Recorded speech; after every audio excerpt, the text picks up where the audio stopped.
honest CJ. Yes, I painted the frame. Now, I don't know if you guys ever had this. I bought my paint for the frame. I wasn't quite ready to paint it yet. I brought it home and yeah, I dropped it. I don't know if you can see the big dent on the side. I dropped a can of paint. Now this stuff is not cheap, and they say it's permanent. It's POR 15. It was recommended to me from a friend, and yeah, I dropped the can. I couldn't put the lid back on anymore. I was able to save maybe half the can. So what do? You can't put the lid back on. I wasn't quite ready to paint the frame, but I painted it anyways. I got one coat of paint on pretty about, I don't know, about 80% of the frame. There was a few places I still had to grind, a few places I still had to weld, but I figured no use wasting the whole can of paint since I dropped it. I saved half, so let's get it on the frame. So I did. So I'm going to give you a walk around and see what it looks like, because I think with one coat, it looks pretty darn good.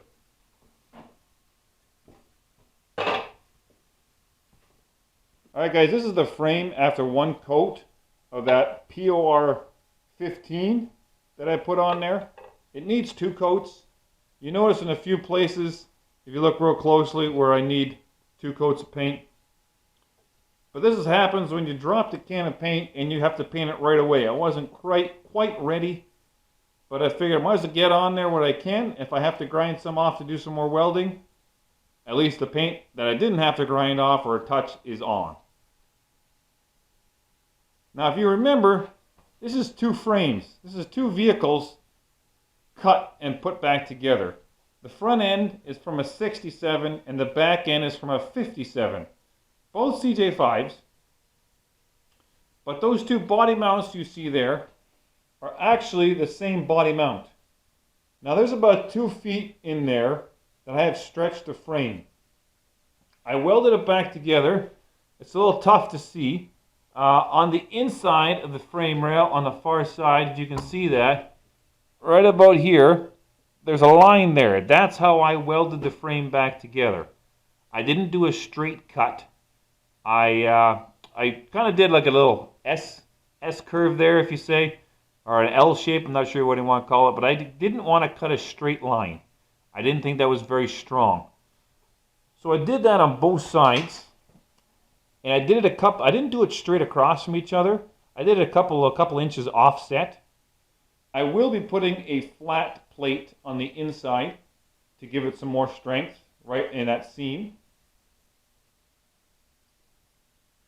But this is how it is at this point. This is how far I am. I'm still working on it. I'm not the fastest guy in the world. I'm only one man. It's coming out pretty good.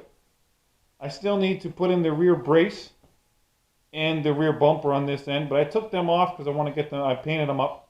We're going to get them on.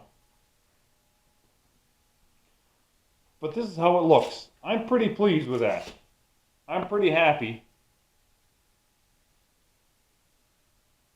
how one coat of that POR 15 came out.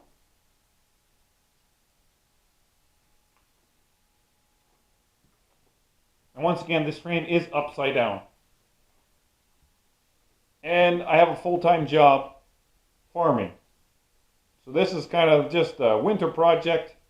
Something I can do in my spare time, whatever spare time is. I don't really have that in my dictionary. It's right beside the word vacation, I think. And I don't know where that is in the book.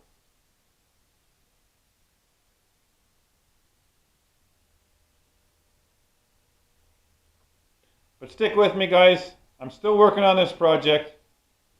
Slowly but surely, step by step, we're getting her back together. All right, guys, until next time, I'm Big Red.